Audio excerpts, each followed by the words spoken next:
Vamos acá. Buenas noches, doctor. A ver, sí, ¿le escuchamos? ¿Cómo está? Diana Pineda es mi nombre, mucho gusto. Buenas Hola, Diana. noches. ¿Sabe que mi pregunta va muy enfocada? Tengo 13 años en la práctica laboral. Sí es importante todo lo que usted nos ha mencionado desde la praxis, obviamente de lo que tiene que hacer el servidor público, ¿no? Desde la eficacia, la eficiencia y cómo hacer el tema de la celeridad administrativa. Sin embargo, la práctica de los servidores, cómo enfrentar nosotros ante las famosas garantías constitucionales. En la praxis, el día de hoy, por ejemplo, nosotros nos enfrentamos al famoso, la famosa garantía constitucional del ejercicio del 32 del COA, que es el derecho de petición, frente a los plazos razonables. Eso me gustaría que, por favor, nos aclare un poco, porque la garantía constitucional, que es lo que nos dice, que es de carácter infraconstitucional, y la carga administrativa de por sí es bastante. Muchas veces tenemos que vulnerar el plazo razonable y se nos van por el derecho de petición. Eso, doctor. Muchas gracias. Bien. Bueno, poniéndome desde un punto de defensa estatal, que es lo que se me ha preguntado, yo diría justamente eso. La defensa sería, la primera sería que vamos a asistir a la clase cuando hablemos sobre los plazos ordenatorios, ¿no es cierto?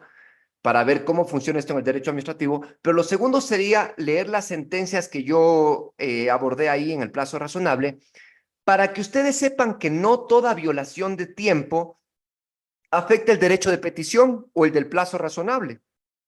Se requieren más elementos para decir que se ha vulnerado el núcleo del derecho constitucional. Y no porque me pase un día, no porque me pase 2 días. Eso yo haría desde la defensa estatal. Leer estos presentes del plazo razonable y hacer esa defensa. Decir, bueno, sí, nos pasamos el tiempo, pero mire, eso no llega todavía a violar el plazo razonable según los estándares que ha establecido la Corte Interamericana o la Corte Constitucional. Entonces, esa sería la respuesta. Bien, gracias. Ok, vamos acá, Darwin, ¿cómo estás? Mi pregunta va enfocada al principio de legalidad. En el artículo 253 del COA dice que el administrado tiene la oportunidad de corregir su conducta y esto le va a dar derecho a reducciones y exenciones previstas en el ordenamiento jurídico.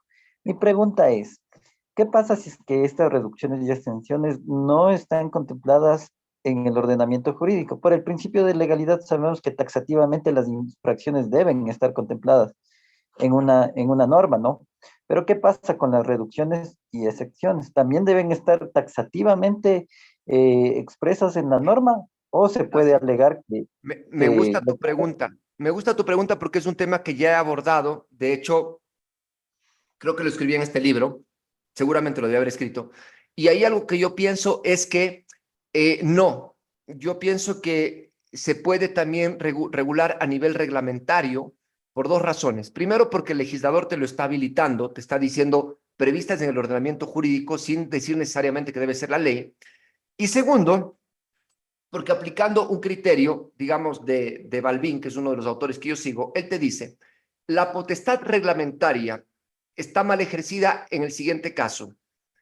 Cuando aumenta, escuchen bien esto, cuando aumenta las condiciones desfavorables de la ley, es decir, si una ley te prevé sanciones, el reglamento te aumenta las sanciones, o si es que reduce las condiciones favorables de la ley. Es decir, aumenta las desfavorables o reduce las desfavorables. En este caso, lo que está haciendo es aumentando las favorables. Por lo tanto, en principio, no llega a violar ese principio de reserva de ley.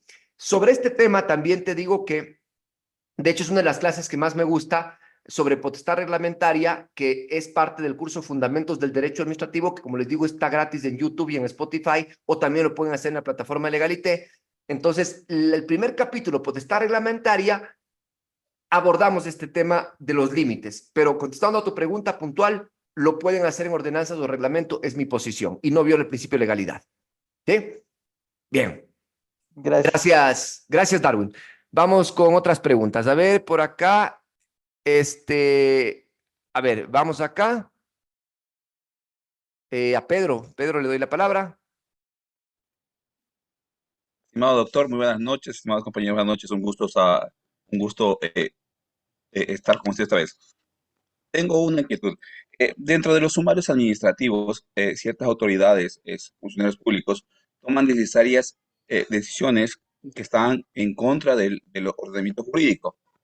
Entonces, bajo ese concepto, quería saber si puede existir un derecho de repetición ante esta vulneración de lo que pasa en los sumarios administrativos. Entonces, algunas veces dicen, eh, está un servidor X y dicen, la sanción va porque va.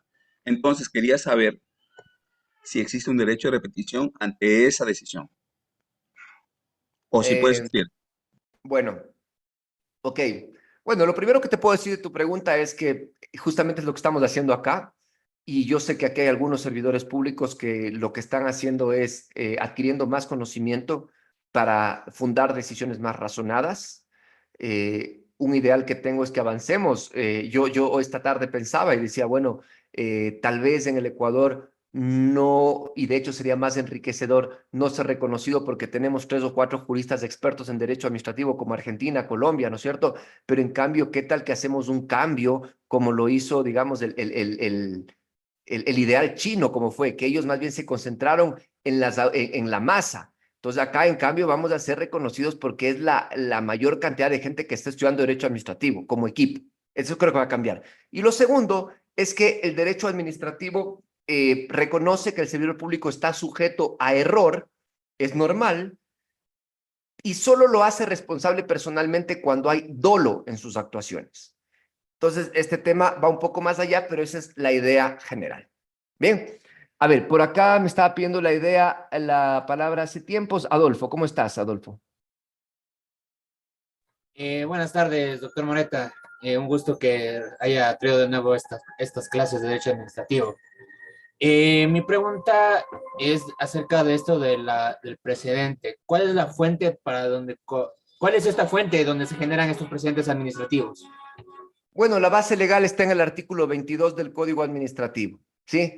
Donde te dice que la autoridad debe ser respetuosa con las decisiones que haya tomado en el pasado, ¿sí? Y la seguridad jurídica, que está reconocida en la Constitución. Gracias, Adolfo, por tu pregunta. Bien, vamos las dos últimas, queridos amigos. A ver, aquí demos la palabra a Valeria. No, nos apagó la cámara. ¿Estás ahí, Valeria? Sí, a ver, Valeria. Buenas noches, doctor. Yo tenía una pregunta acerca de del principio de buena fe. ¿Qué pasa cuando, primero, pues una pregunta combinada, ¿cómo llegar a probar el dolo por parte del administrado al adjuntar un documento? ¿Y qué pasa cuando se ha adjuntado un documento que carece de veracidad sin dolo, o sea, se ha adjuntado sin dolo, y que ha sido habilitante de un título, de un registro, y que el administrado con posterioridad, al darse cuenta de que el documento no cumple, rectifica la actuación o rectifica ese documento y adjunta un documento que sí cumple el requisito, y la autoridad posteriormente decide hacer un control post-trámite y determina que al primer momento se adjuntó este documento que no era veraz, que después se adjuntó un documento que era veraz, puede iniciar o puede declarar la nulidad del registro que se otorgó pese a que se rectificó el documento. No, a ver, qué buen caso, mira, porque en realidad la excepción al principio de actos propios es solamente cuando exista dolo, ¿ya? El dolo es un escalón más fuerte que el de la culpa. La culpa es el error. A ver, yo puedo cometer este tema porque tal vez fui negligente, fui imprudente, ¿no es cierto? ¿Y qué es la negligencia? Hacer menos de lo que se requería. Ah, es que no verifiqué. O imprudente, hacer más, ¿no es cierto? Ya. Pero eso es un tema que estamos sometidos al error y la norma no lo sanciona eso. Entonces, a ver, ¿por qué no verificaste? Ya. Pero en cambio el dolo es ese maquinamiento, es ese elemento subjetivo de la intención de hacer daño. A ver, voy a presentar este documento a la entidad, al Senado, a quien sea, y voy a falsificar la firma. Ah, pues ahí sí ya estás, no es que fuiste negligente, es que quisiste hacer daño. Entonces, si hay dolo, sí se puede anular, pero si solo hay culpa, no. ¿A quién le corresponde probar el dolo? Al que lo alega, en este caso a la administración pública. ¿Sí? Bien, Gracias. listo, vamos las últimas. A ver, por acá veo a... Vamos con Rodi. Hola, Rodi. Buenas noches, doctor. Qué gusto. Doctor, mi consulta va en lo siguiente, en materia de contratación pública. En un proceso de subasta, el contratista presentó problemas con el administrador y él, para llegar a una mejor solución, solicita una terminación de mutuo acuerdo. Pasan más de 30 días y en vez de que se le conteste sobre esta petición, más bien de parte de la institución contratante, le notifican con los informes técnico y económico para la terminación unilateral anticipada. ¿Influye en algo de que no le han contestado esa petición de terminación de mutuo acuerdo por más de 30 días y en vez de eso le contestan, se le expone otra cosa? A ver, bueno, te contesto la pregunta muy brevemente. A ver, no se va a generar obviamente un silencio administrativo porque no hay eso en contratación pública. Y cuando los jueces examinen este tema, lo que van a analizar más que no se le haya contestado es de que si es que había los motivos suficientes para terminarlo de mutuo acuerdo en lugar de terminación unilateral y por lo tanto la decisión de terminación unilateral fue irrazonable. ¿De acuerdo? Ese sería el análisis que se haga, pero más a la materialidad que a la formalidad, porque puede ser que igual no haya las razones y el mero hecho de no haberle contestado, si bien es reprochable para la administración, no genera un cambio en la situación jurídica entre ambas partes. Bien, amigos, vamos con las dos últimas y con esto nos vamos despidiendo. A ver, aquí vamos a Nicolás. A ver, Nicolás. Hola Andrés, buenas noches. Hola, a ver, ¿ves? Yo, Nicolás, conocido ha sido. A ver, ¿qué más? ¿qué más, Andrés? Yo tengo una pregunta respecto al principio de eficiencia. Quería preguntarte si se puede aplicar, o sea, es medio relacionado justo a la pregunta que se hizo antes, si se puede aplicar el 204 del COA respecto al plazo razonable luego de que haya operado el silencio administrativo. Em, o sea, tú dices, si es que la administración pública podría decir, no, pues es que si la ley me permite ampliar, entonces no operó el silencio administrativo. Bueno, sí, pero a ver, la ampliación debe decretarse y debe notificarse antes de la resolución, perdón, antes del vencimiento del plazo. Si es que no notificas, entonces, pues evidentemente, si bien el particular no puede poner recursos contra esa decisión, entonces operó el silencio administrativo, porque no hubo una comunicación de la administración diciendo me voy a tomar más plazo. Y de hecho, te pongo como precedente nada más, cuando la ley de la Contraloría General del Estado permitía que la aprobación de los informes se puedan prorrogar, ¿no es cierto? Ahora ya no lo permite, antes sí. Entonces, los jueces sostenían el criterio de que siempre y cuando se le haya notificado al particular de que se iba a prorrogar y no la simple prorrogación sin notificación. Entonces, eso correspondería, yo lo relacionaría más bien tal vez con un derecho, digamos, más que de eficiencia, tal vez con un tema, digamos, de debido proceso, creería yo, ¿sí? Pero por ahí va el tema, ¿sí? Gracias por la pregunta, Nicolás. Ha estado estudioso, qué Eso, bueno. Andrés. Bien, y vamos la última. A ver, Fernando Mendieta, no sé si te di la palabra antes o no, pero vamos, Fernando. ¿Cómo estás, Andrés? Buenas noches. Mi pregunta va encaminada con respecto a la veracidad de los documentos. ¿Quién, digamos, usted dice que es el que alega el dolo, tiene que demostrarlo, pero en un caso, digámoslo así, se presenta una declaración juramentada falseando la verdad, por así decirlo. Se hace una petición para que revisen una resolución. Ahí, ¿quién tendría que buscar o que declaren ese dolo?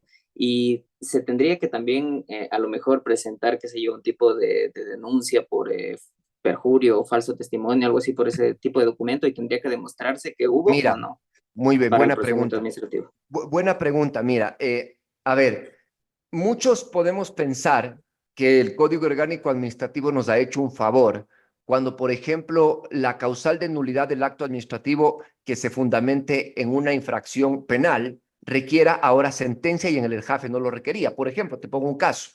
Digamos que alguien denuncia de que para darle un contrato a otra persona se pagó una coima. Eso es una infracción o un delito penal. Y entonces el ERJAFE te decía que la administración pública no necesita una sentencia penal. El COA ahora sí te lo dice.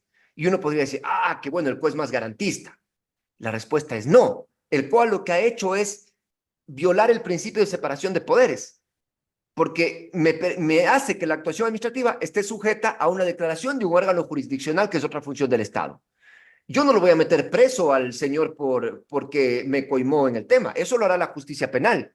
Lo que yo voy a hacer es terminarle unilateralmente ese contrato o declarar la nulidad de esa adjudicación, porque proviene de un hecho penal reprochable.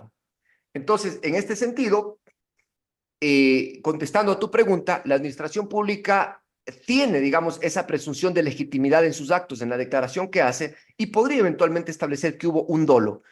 Claro que tendrá que poner la denuncia, pero eso como algo satelital y no algo que se requiere previo a la toma de la decisión. Es un cambio que hay que hacer en el Código Administrativo. Mira cómo los legisladores, seguramente alguien dijo, no, pongamos por la presunción de inocencia, y termina haciendo cosas que van en contra del deber ser de la administración pública. ¿Sí? Bien. Gracias, Andrés. Amigos, les agradezco mucho por su asistencia.